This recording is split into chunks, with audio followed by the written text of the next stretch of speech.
Yeah. So welcome to our Monday Sacred Ground Collective Vision Circle. And I'm really glad to be hosting you today and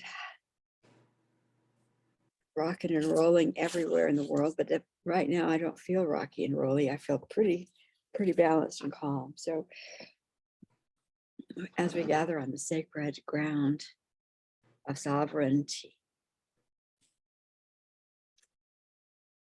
and affirm the cocoon around each of us, around our circle, around those who are not here and yet part of the group, around our family and those we are connected to and love, and all that is our space, our homes, our properties, and Gaia, all cocooned within the sixfold energy field with the intelligent beings who are there activating and working with us in those fields.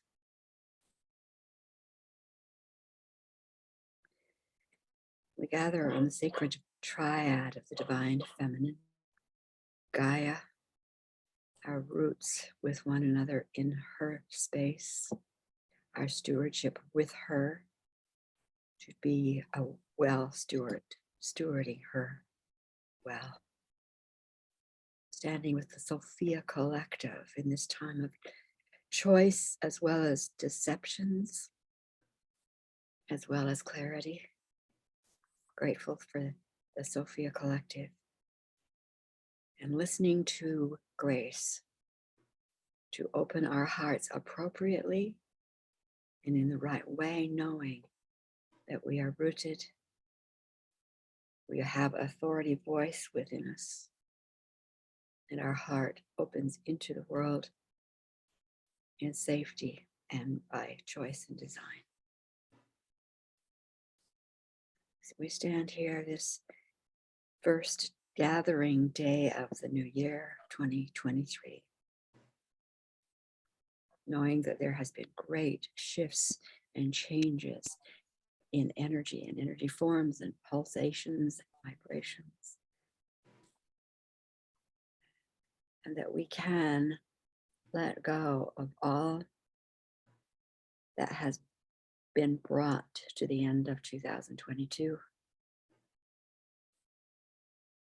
Lay it here in the center of our circle and thank with gratefulness and thankfulness for those experiences and those learnings and that expansion.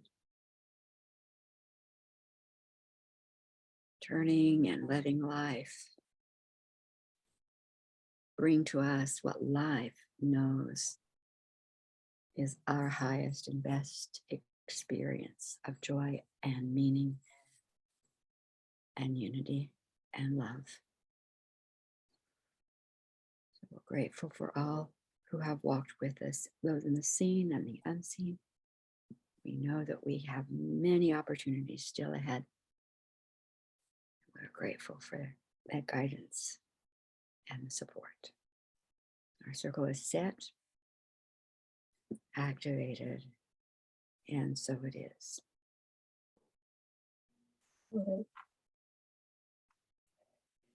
Okay, so let's place ourselves in the circle, and individuals we want to be specifically in that healing field of divine good. Individuals, life forms of other kind, world situations, personal situations, and what is up for you. Let's place ourselves in the circle first, and we'll go around later, say what's on our heart, okay? Sharon Raji here on Whidbey Island. It's a almost balmy day outside. And I'm going to place 42 individuals into the circle, 3 personal situations, the global situations that are active and activated, many of them. And I'm going to bring in equality, activate equality within the field of insight. And pass to Evie. Evie Borgen.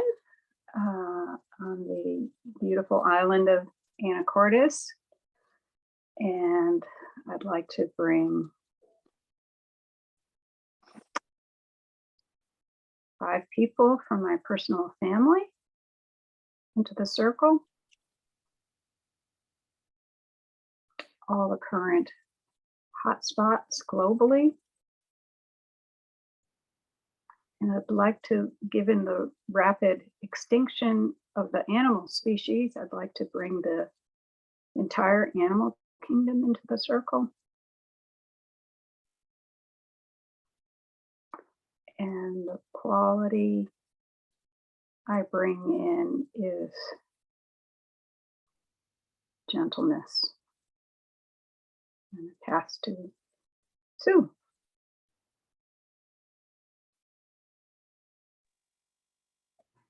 I'm not ready. Angelique, will you go next? Thank you, Evie. I'm fine. Yes, hello from the Netherlands. From the night of the Netherlands. It's over 11 now, 11 p.m. And I bring in, all animal, the animal kingdom, the winged ones, especially the winged ones who is very cold now and who need more attention and more food, and all the other animals which are our keepers, our wisdom keepers and messengers. So I really love to bring those in. Thank you for reminding, Evie. Thank you so much. And I bring in my family, which is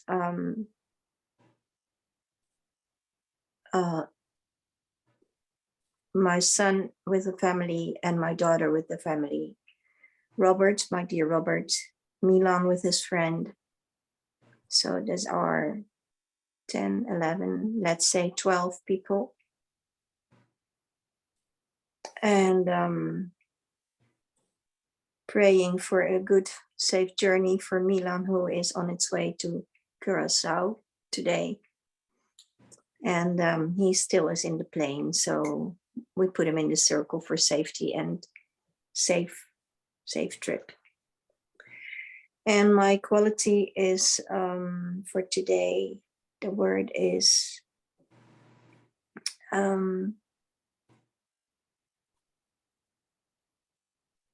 openness and gratitude for what will come. And I go to Sue. Thank you. I am Sue. I am the Lake Goodwin area. And bringing in all 4 kingdoms.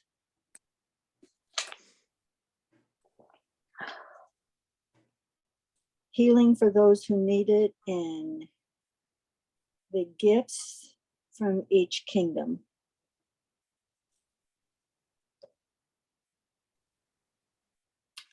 The quality is brain-heart coherence,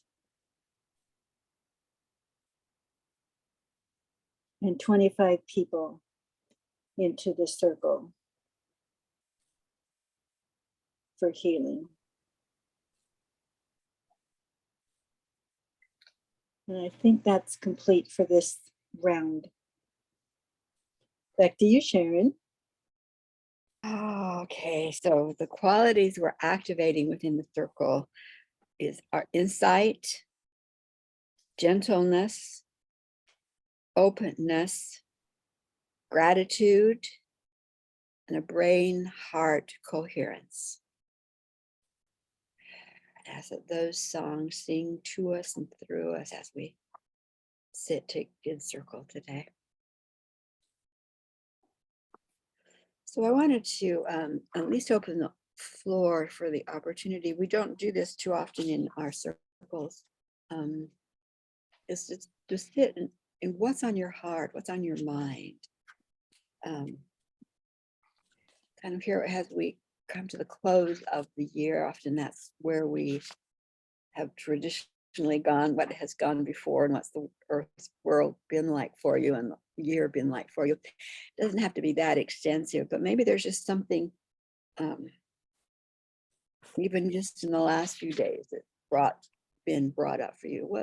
What is it that you're coming to this circle with, or that, and it might be a win, might be a challenge, but in deep roots, the peeps group, the ones who are meeting and being supported by TAG facilitators, we encourage them to listen deeply, because listening is an act of love.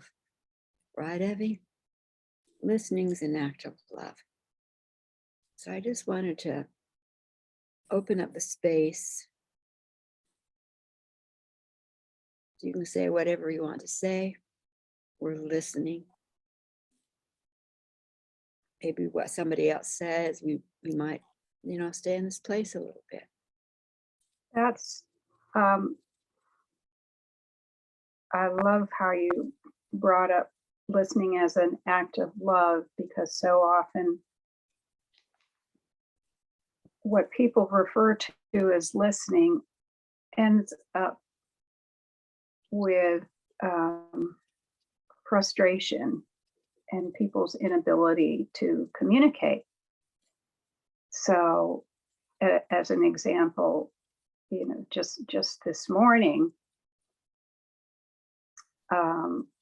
we were discussing a project, a kind of simple art project.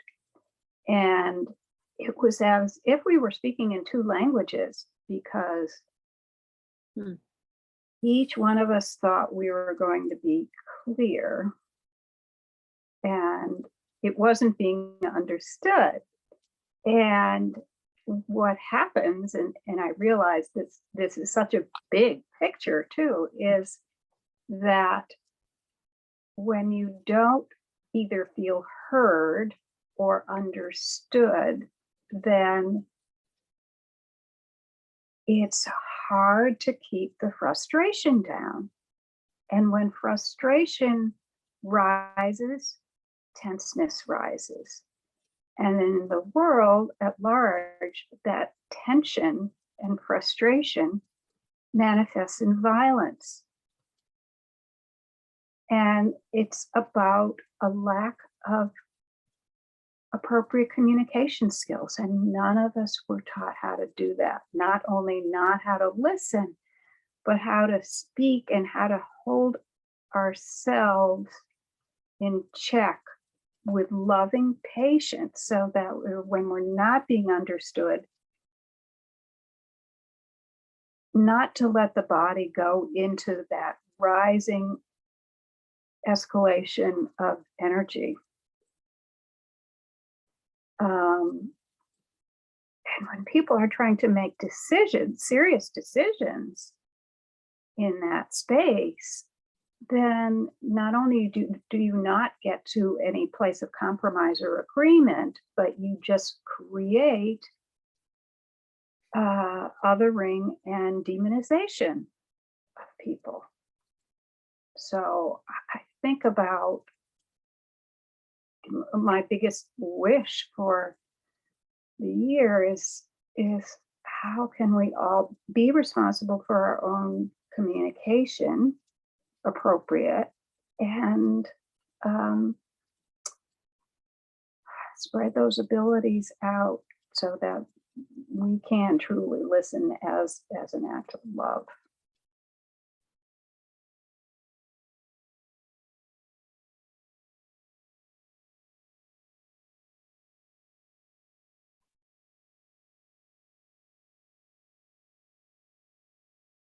I'm complete. Thank you.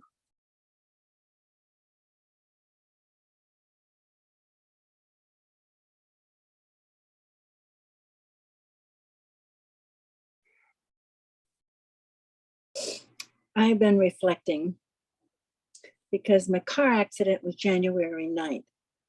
That set a course for my whole entire year. December 9th? January 9th. 2022. Oh, So set the course for the whole entire Okay. year.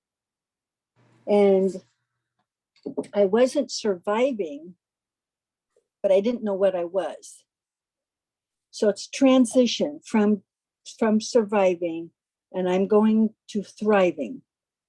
Somewhere in the middle is a huge emotional, mental, energetic disruption of the old and a rebuilding of the new. And it's a long, slow process. And a couple of days ago, I was listening to Greg Braden. Once in a while, I listen to him. Scientists, I just don't talk their language. And sometimes the ego is so big, I have a hard time not listening to the ego, listening to the message, not the messenger. Okay, this time he put it all in layman's terms. The brain and heart coherence. Once we have that, we care about other people. That's the heart. Now he's not talking about the soul or God or spirit. He's just talking about the heart, but it's the spiritual heart. And he's saying, once we care about other people,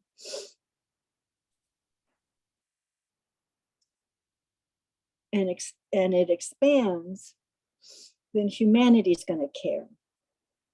They don't care right now, the majority of them. It's survival. They're still in survival. But the way he said it was so gentle and so loving. And it's like Evie was talking about, I was listening from my heart because he was speaking from his heart. And while he was speaking from his heart and about caring about other people and being involved in what entails to care about other people, that's not carrying them, it's caring about them. And so it would almost make me want to cry, because that's what's missing, is the deep caring about the well-being of other people. And it's what keeps me from quitting, giving up, and being so overwhelmed by world problems that I don't want to be involved anymore. And once in a while, it inspires me to set the alarm and be present for another Zoom. So I missed last Thursday evening, and I was really disappointed because I thought I set the alarm. It was at 5:25, but I didn't actually push the button to set the alarm, so the alarm didn't go off. And I was thinking, but that was my opportunity. Well, it's not my only opportunity. What I find is when I'm with other people, I'm stronger. And when I'm stronger, I'm at my best. And because I do care about other people, I want to be whatever it takes to make not just a difference, but the greatest difference I am able to make. And I don't know what that is. And that's okay. I have struggled a lot over the last month. It's going to cost me thousands of dollars to fix some things I wasn't counting on. And there's no way around it. And I have to just accept it and do it. And that's the bottom line. Accept it and do it. Take care of what needs to be done. But I have to tell you, for a week or longer, I was waking up in anxiety attacks over and over again. They were just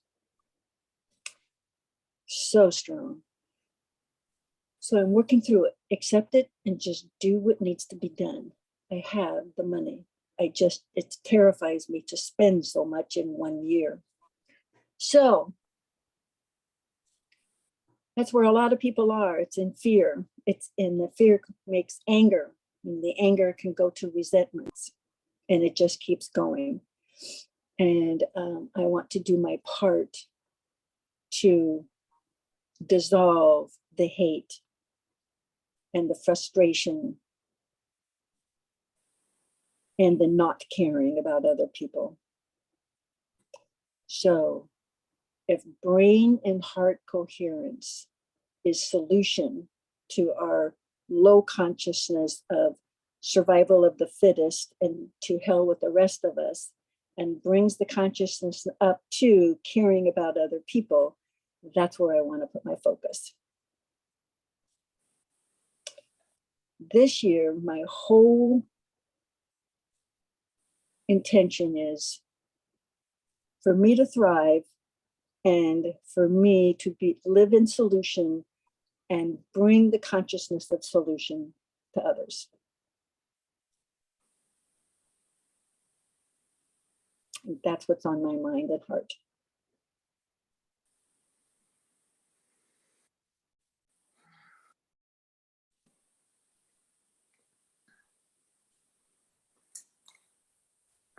Would you go, Sharon? You want to wait a bit, huh, Angelique? I'm okay.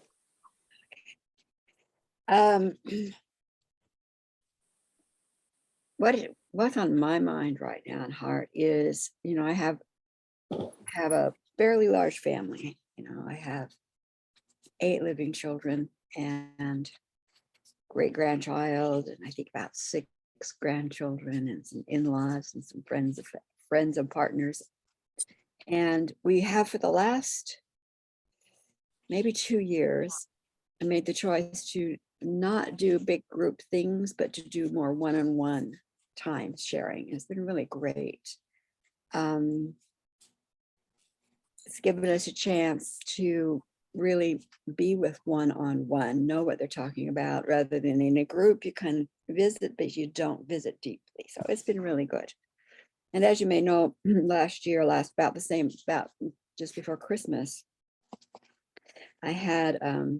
I made a decision with my oldest daughter, who carries that energy of her father of abuse, and has done it since she was a child, although I hadn't experienced it until she was, for me, my children say they experienced it from her, but I didn't see that until she was maybe in her 20s.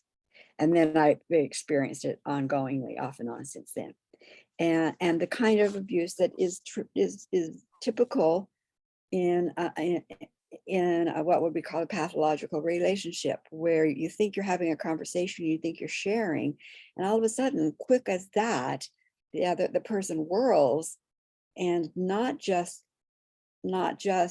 disagrees with you, but then really attacks you. And that's what she has done over the years. Done a lot of healing. She's done a lot of healing. She does her work for sure. But last Christmas, before Christmas, I said, you know what? I finally said to her, you are more abusive to me than your father ever was. I said the word to her. And then I said the word into the family. This is going to be an abusive relationship to me. Therefore, I'm pulling away from that particular relationship with my daughter and son-in-law. And it's been not like that for the past year. And every once in a while, I start thinking, maybe we can try again. Maybe we can set different agreements. And just about the time I'm ready to reach out and do something, she brings something into my life, usually indirectly, sometimes fairly directly, that basically, oh, okay, that's a no. No, I'm not going to do that. That's so, and have done that. And so over the weekend, I was visiting, having lunch with 3 of my granddaughters and my son and my daughter and son-in-law. And the oldest of those 3 granddaughters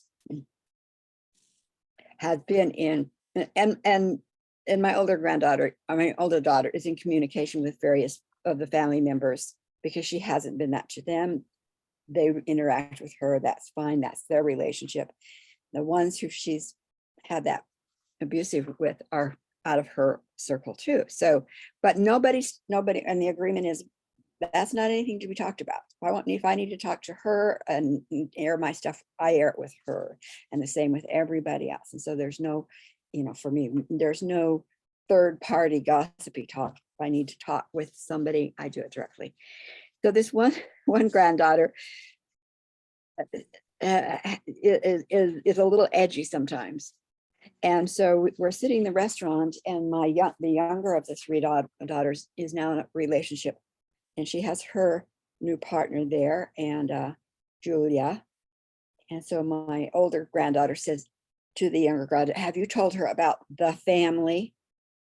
Which is exactly what my older daughter used to say, the family is. And I guess it was about 6 years ago when I recognized that I had stepped back to let them be adults so much that I had stepped out of the position of an energetic matriarch. I'd stepped out of that position, let them do their thing because they're adults. And I realized what had happened is that she was defining the family, and the family is this, and the family is that.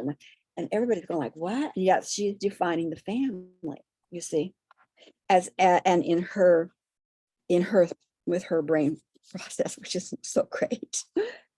So here's this, granddaughter who has had conversations. And so I have not heard that term in those many years, because what I did energetically is step up in spirit and say, this is mine. This space is mine. These people are in my space, and therefore my space is this. And in my space, this is who can come into my space. And did a whole bunch of energetic, continues to do that. But I'm the matriarch of the family. I'm the one who determines. So I hadn't heard that for 6 or 7 years. And it just like shocked me. And of course, I let the conversation be what it was. And so I sent out an email that just basically said, I had never said into the family, like I'd never said into the family. This is abuse energy for my older daughter. This is abuse energy. Just to let you know, for me, it's abuse energy, stepping out. I'd never done the same thing as far as defining qualities in the family. And so I sent a letter out, basically said, if there's anyone who's been around long enough to see the qualities of these individuals we call family, I guess I'm the one, because I've been longer than you, anyone else, and listed the qualities like my tribe. And I could take the qualities of the people I have in my life, like you guys. This is my family. And I also realized that by saying that there was nothing about birth in it. There was nothing about birth in it. And I didn't point that out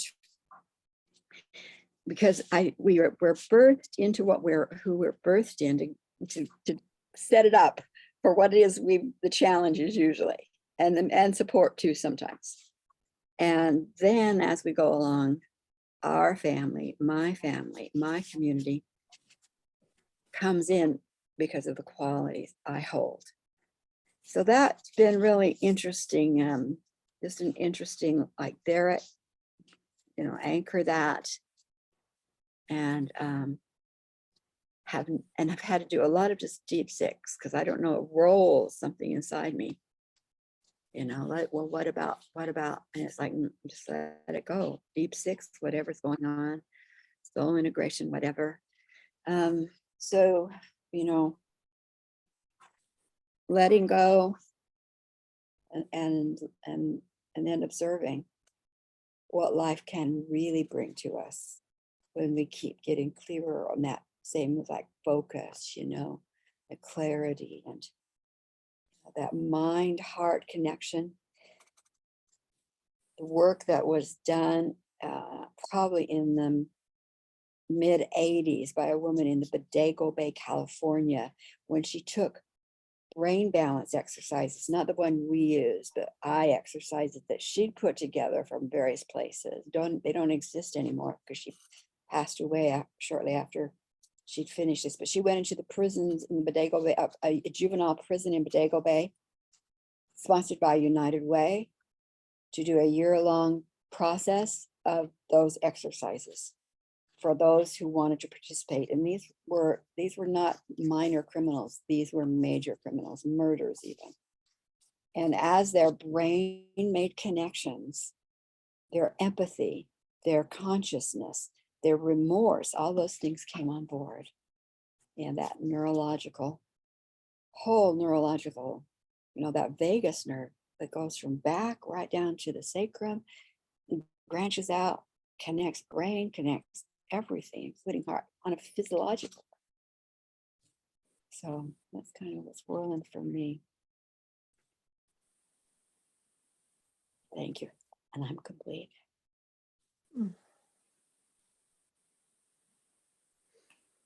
Thank you.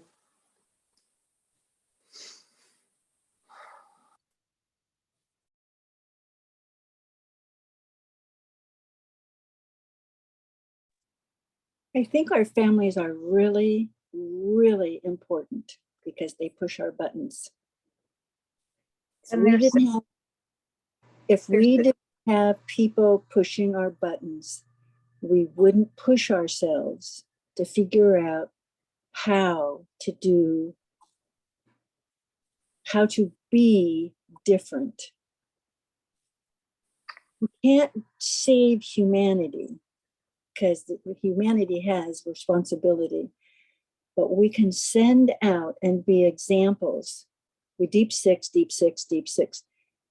But just like we're talking about today, we have to learn how to be a better example of what it is we want in the world. And what I have found is that I cannot judge. I cannot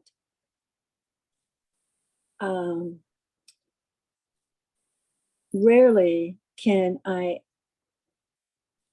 give advice or accuse someone, because chances are what I am noticing in them, there is something also in me that I probably haven't seen, and that's why it pushes my button. So the responsibility is really great, but it's becoming a challenge. It's becoming an intention. It's becoming exciting. The more I change, the bigger my heart energy, and the more I will influence change. And when I have come up against some really difficult people, like a roommate, absolutely impossible person at times, to talk to them literally created a retaliation. But if I talked to them from my heart, in my mind, the next day, the person what came from a different consciousness. And I kept seeing that. And so talking to someone on the physical level is like waving a red flag in front of somebody who's defensive. They're always defensive. They feel threatened. They don't feel safe. And they take everything as an attack. So if I talk to them, love them, send them energy, they change. They actually change. And that's been an amazing experience to watch. So brain-heart coherence. Can't wait to see what we get in our meditation. I would love to share, if that's okay. And what you're saying, Sue, yeah, that resonates, of course, for my family. What you also share, Sharon, family is a huge challenge. Has always been. My family has always been a huge challenge. And I have always thought that I had been born in the wrong family or something. I had been exchanged when I was a baby. I don't know. I really thought that early. But as I see for now, over the past month, of course, it was Christmas time and family celebrations. Well, it has never been any celebration in my whole family, but I came to the conclusion that I have no family no more, except for my youngest son and his new companion. And I don't know yet what this will bring. She doesn't feel like close yet. Maybe that will change. I don't know. But also there was a huge challenge this time because I think I told you someday that once that Milan is a photographer. My youngest son, he's a professional photographer. And now I asked him the day after Christmas, is it possible that you should take a picture of my grandchildren and just mail it over to me? Because I really don't know what they look like anymore. And he said, no, I'm not going to do that because it's their children and I don't want to be involved. And of course, that's a very good reason, but it hit me right in the stomach, like, ouch. And I thought, yeah, maybe I could have asked it in a different way, whether he would be okay with that or anything. But I was so focused on really wanted to know what they look like. So I asked it this way. And yeah, he became kind of rude in a way, but I left it there and I thought, yeah, okay, just leave it there because I can see that he is in a very difficult position, standing in between these two, Robert and me, and then his brother and sister and the little ones and their partners. So that must be really challenging for him to have these Christmas dinners everywhere. And I mean, I know that it's difficult for him. He's choosing to leave, like I don't want to be there with all these people. I just rather leave. And he did that for some years. And this year he was with us Christmas Eve. And then the next day, the day after, was of course for other family members and so on and so on. And then I come with this question, this request. And then because I was ill, I had flu and I didn't feel really well and had no energy to do anything. I went into a deep inner journey, inner place to really feel what was going on and traveling deeper. And first there was this confusion, and then there was this deep going down in my inner place within. And then I could retrieve answers that took me some time. But it is good to see things from different points of view, and not only from my own hurt heart. And it's good to stay out of that, because then you find the real answers. So he was here yesterday to say goodbye because he left for Curacao today with his friend, with his girlfriend. And I said to him, well, Milan, when there is anything like we encountered this little, hiccup, as I call it, I'm always open. You don't need to put your boundaries so really strong, because that's what he did. Like, I said it and I don't feel respected and things like that. And I guess that's not what it is, because I do respect him and I always did. So I said, whenever things come up again like this, please be open and call me instead of sending a WhatsApp message, because that can be confusing and hurtful and put me in a different place. And it's not necessary, because we never have been there.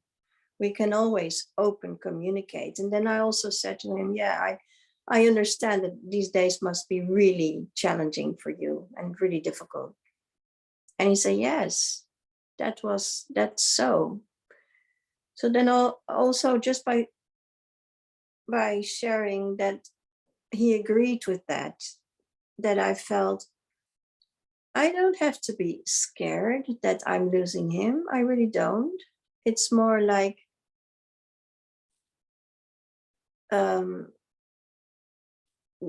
yeah, not be needing anything what I'm asking him, because he is not going to give me that, because he's not able to do it. He feels uncomfortable with that. Just doing these things, taking pictures and sending. He also said it feels like sneaky. And I said, well, it's not meant sneaky at all. It's just you know, I didn't mean like putting you in any uncomfortable situation. But I realized that I shouldn't have asked it in a different way, perhaps more open. So this also this whole story brought me in a position where I felt deep grief again, really, really deep grief. And I had cried for 2 days or so. And then also I came up to, what am I doing anyway? I mean, what am I doing for the next year? Don't want to plan anything. I don't feel like planning or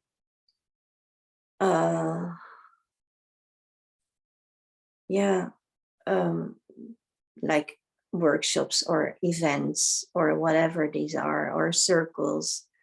So even I came to the point that I closed down my clan mother circle. And at first we had the intention, I had brought up the intention to have an open circle, no teachings, but like what we are doing, more open, sharing like what we are doing now, once a month or so. But I only got 2 reactions. And then I thought, why? What kind of circle is this anyway? I mean, how is the intention from the other ones? What is it like? That are they intended to really commit to a platform, you know, a web, because we are a web of light and a web of life? And am I putting too much energy in it, because I felt so tired and I didn't feel like doing this next round, this next closing circle? So I thought, I'm not going to do it anyways.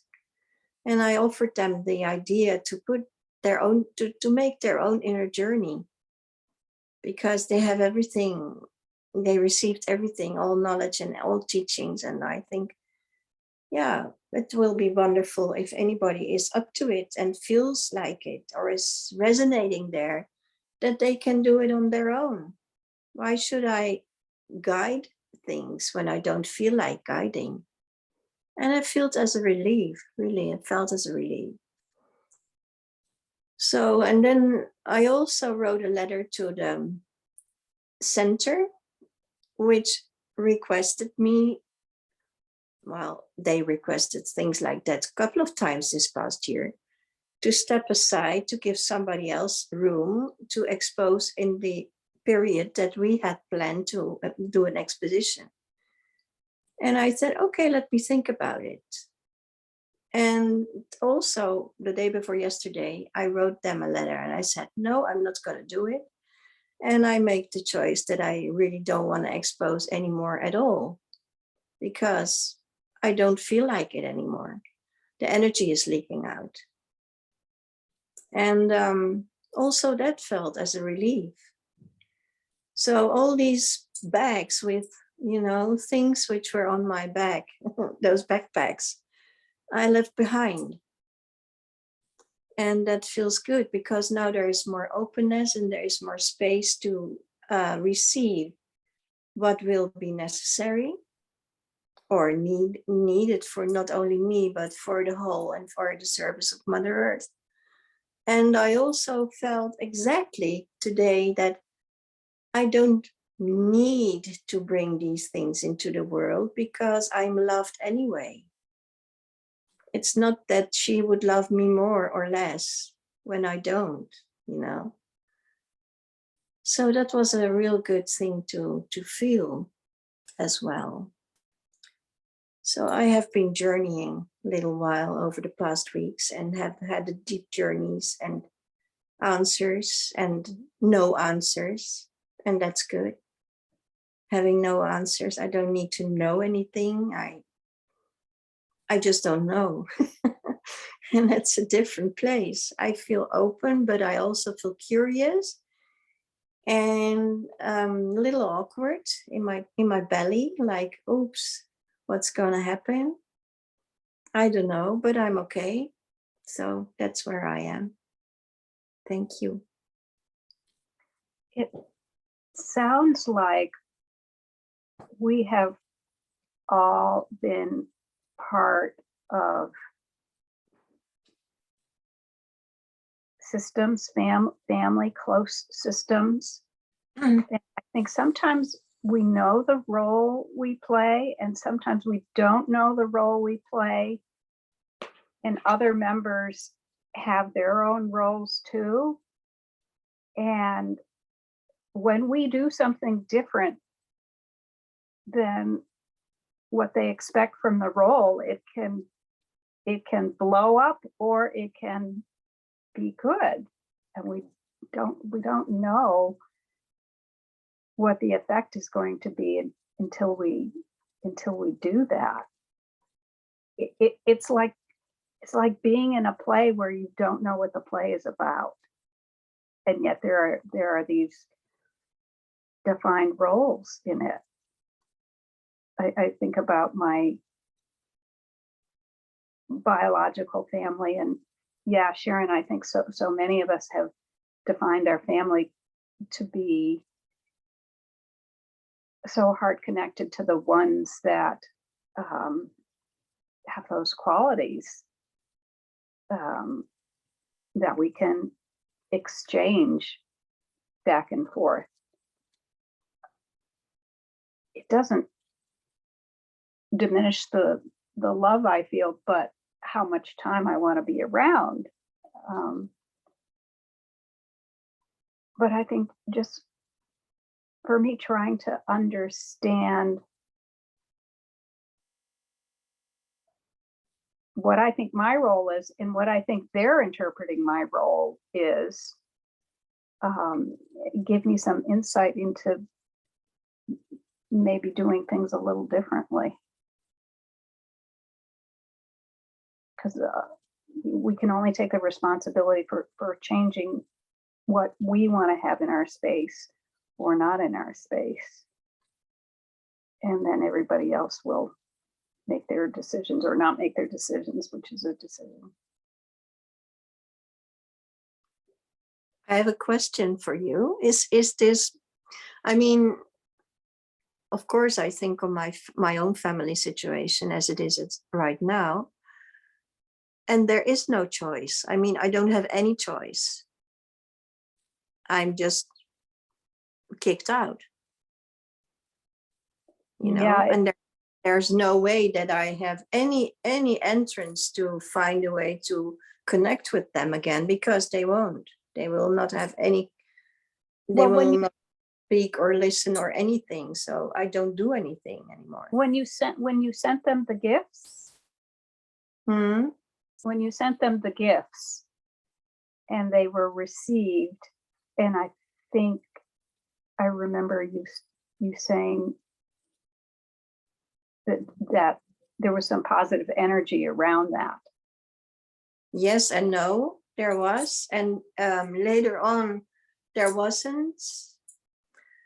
And then I decided not to send any gifts anymore, because I felt in this moment that I made that choice, that it might be positive for my daughter when I step back completely, so that I can give her some space to find her own path, Yeah. whether she will connect or not. But I had a feeling that when I hang these bags on the door every time, that it gives her a shock inside. Every time when she finds the bags, remembers her of me, the one who she won't have in her life anymore in this moment in time. So that can only trigger her and make the time space longer than necessary, maybe. Is this logical? What I'm do I pronounce it right? So that's Yeah, an image which I it- received, that I thought maybe it just doesn't work positively, but counterwise. yeah. In the absence of communication, we never really know, do we? No, we know. Don't. But No. I hear what you're saying about feeling that you really don't have a choice. I And hear that's really difficult because I feel like really still giving them what I have in my heart, of course, but when it's not received or badly received or angry received, or then there is no way that this love energy comes forward again. So I really don't know exactly what will be the best. I think I would not use the term "you don't have a choice" because you're choosing all the time. You've chosen all along. Yeah. You have made choices all along. What I can hear what you're saying is that it would not be your choice to have no conversation. It wouldn't be your choice to have no way in. But what you're saying is the way in isn't there. So, but your choice, Angelique, has always been, from my perspective, that energy of Gaia, nature. Mm. Yeah. That's your communication place. And you've never and you never let go of the fact that you love and want the best for every one of your children and grandchildren. And that's Yeah. a constant. That is a constant. Yeah. And your choice then would be to hold that and let it flow, let it do what it does, and then listen. Mm-hmm. Actions to be taken, then that's your choice to hear what actions can be taken and take those actions. Your choice isn't to know what the actions are. Your choice is to affirm that that thread of love, caring, and highest good for them, each one of them, no matter what they're doing, is in place. That's your choice. Mm-hmm. But and it's not up to you to know what steps or what actions or not, but you're listening, and that's another choice. Yeah. And that's why you stopped hanging the bags. You heard that may not be the right thing to do. You heard that and you did it. I want, before we go into a vision journey, I wanted to share, because I think a big part of the ability to listen to one another is knowing who you are. Because if I come to the table with the agenda that I'm going to be okay if you hear me. I'm going to be okay if you validate me. I'm going to find worth if, you know what I mean? If I come to a space and listen from that point, I'm not listening to deeply hear you. And so knowing who you are, that autonomy is what a whole bunch of people, I think, struggle with. And who you are is, what we hear when we listen. From knowing who I am, I can listen to who I am, and therefore I can hear you, who you are. So this is a friend of mine that I dated and met and was with him several years ago. He's a professor of communication. His name's Dr. Richard Halley, and he wrote this poem that is a preface to a book. I know you. Oh, to know you, to understand you, to be with you, to believe in you, is to see you from your point of view, to be intrigued and surprised, to be fascinated that I'm learning something new about you yet again. I can only truly be with you when I finally come to understand those things that make you unique, those things that reflect your humanness, those things that help me know that this could only be you and no one else in the universe. And I think that's kind of where we are at this beginning of the year, the greater sense of who you are, I am.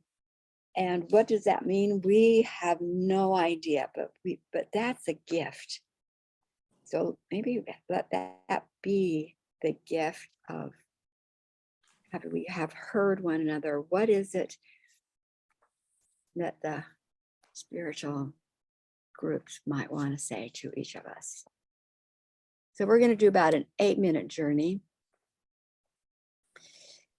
So if you want to turn off your camera, that would be fine too, however you'd like to do it. And I'm just going to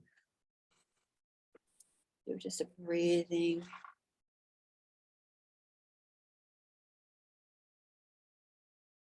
Bring yourself into this present moment, gathering all of that richness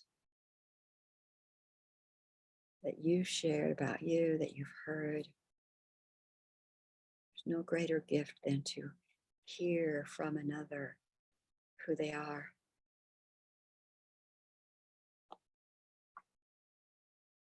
So we take that into our journey. What does that mean for today? What does that open up for us individually today?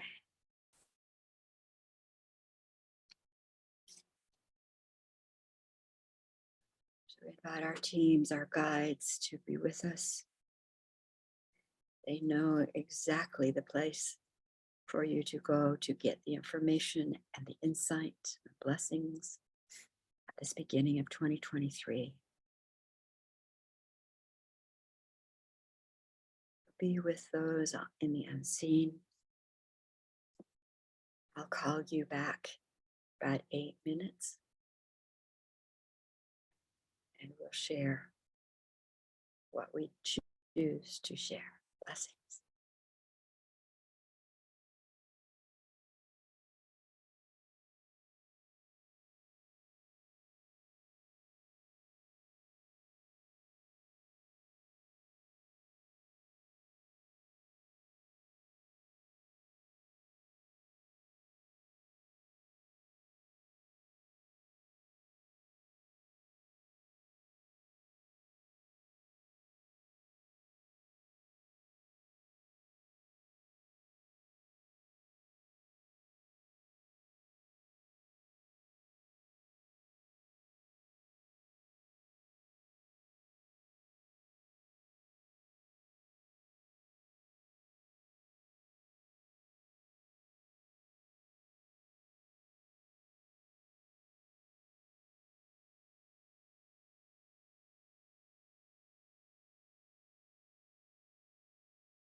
Mm. So just gather up whatever it is there for you to complete. Find your way back.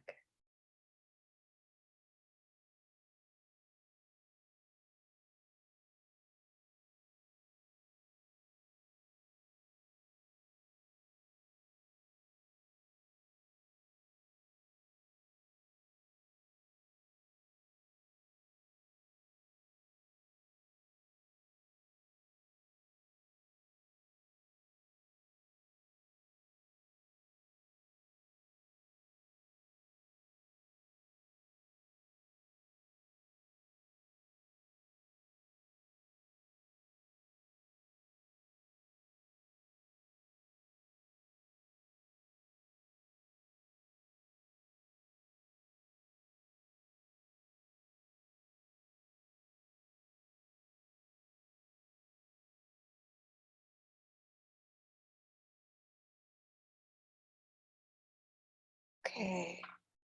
So whatever it is you might want to share, and of course, it's always up to you, share or non-share. So opening up the floor for that.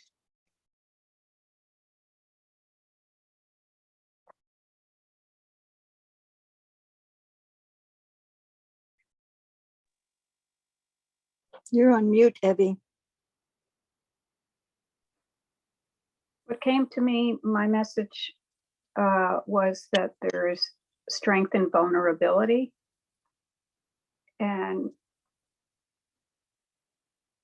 especially with my biological family, and using that carefully, because they're still holding perspectives of me as being very fragile related to my illness last year.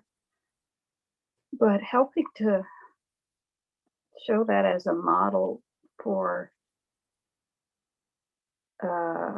communication, especially from my dad, who is really struggling with trying to control things.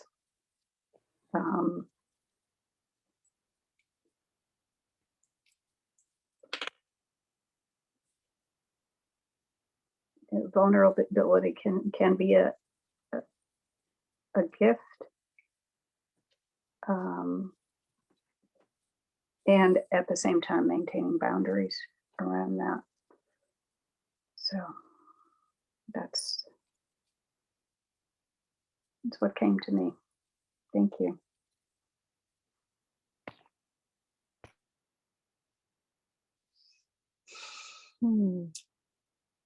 What came to me was, what I want for myself is what I want for humanity. And that Welcome to my YouTube channel.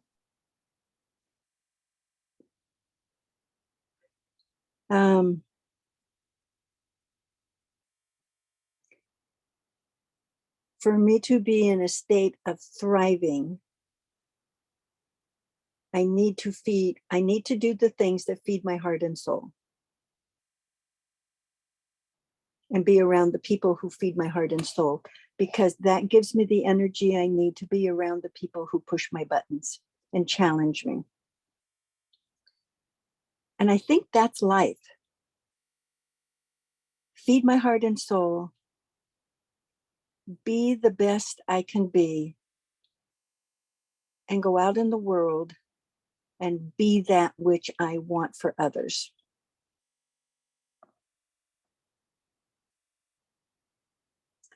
And it's going to be a journey, and I'll just have to keep asking for guidance and direction. And that's working. That's working.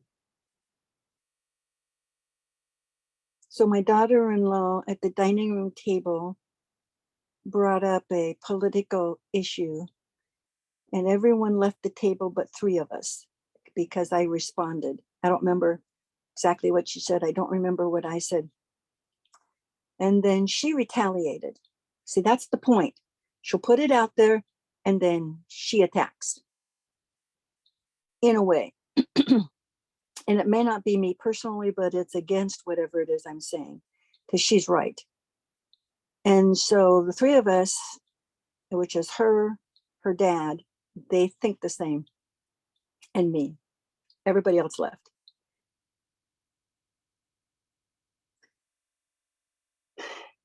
I picked up my plate and I said, because she said it about the war. Oh my God, what's the country? Who did Russia attack? What? Ukraine. Ukraine. I cannot remember that. And I picked up my plate and I said, I hope the people win the war. And I left the table. What I said wasn't what I really wanted to say. It's what the words were that came through me from my heart and soul. Because I never know how the other person's going to perceive it. I cannot put words out there from my logic or my being my state of reason. I can't do that because it's taken totally out of context and I'm attacked. So it didn't come from me. It came from my heart and soul. So she got something, I don't know what, but she followed me out into the kitchen and she changed the subject. She was upbeat. She was friendly. She was joyful. And I don't even remember what she said, but it was like a complete switch. So what came to me was, I need to be what I want for humanity. I need to be what it takes to bring the family together in a healing.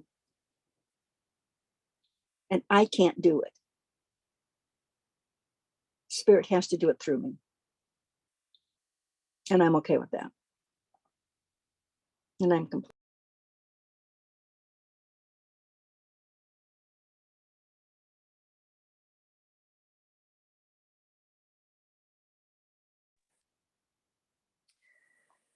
I came walking into the field of limitless possibilities, and there is a sense of more stillness than before. A sense triggered by my inner knowing and a form of curiosity, which opens my inner ear to the maximum.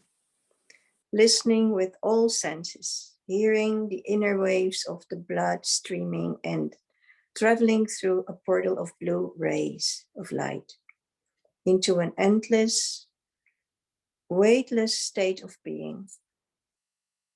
Hearing nothing is not nothing at all. It is full of sound, color, and vibrations, and there is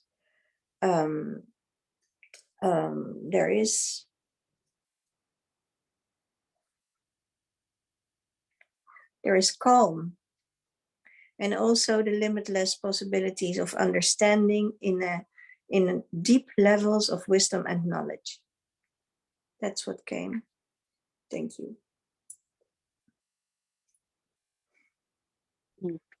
What came for me is to remember to hear when to let go and not pick it up again.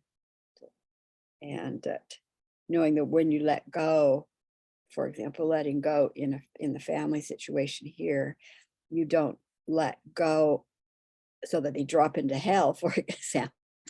You let go, and that's where you let go into that space of divine good, in which you then step away, and that's the highest to do right now. So that's okay.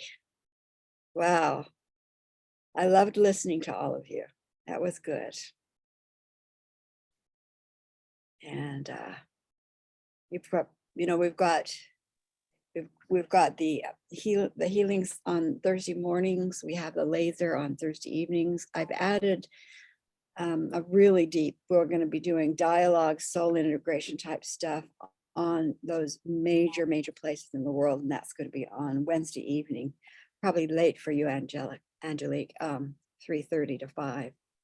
But we're Yeah, I guess I will be there. I guess I will be sleeping in the daytime a little Yeah, bit. okay. Yeah. Yeah. We're going to do some very specific work for at least 3 months, maybe 6. So that's me. So Thank audio you. off, on, and anything to say hi and hugs, and thank you so much. What a nice blessing to have our small group today. It was great. Thank you. Thank Okay. Love all of you. Bye bye. Bye, everyone. Good night. Good Yes, night. good night, Shalik. Good rest. Thank Bye. you.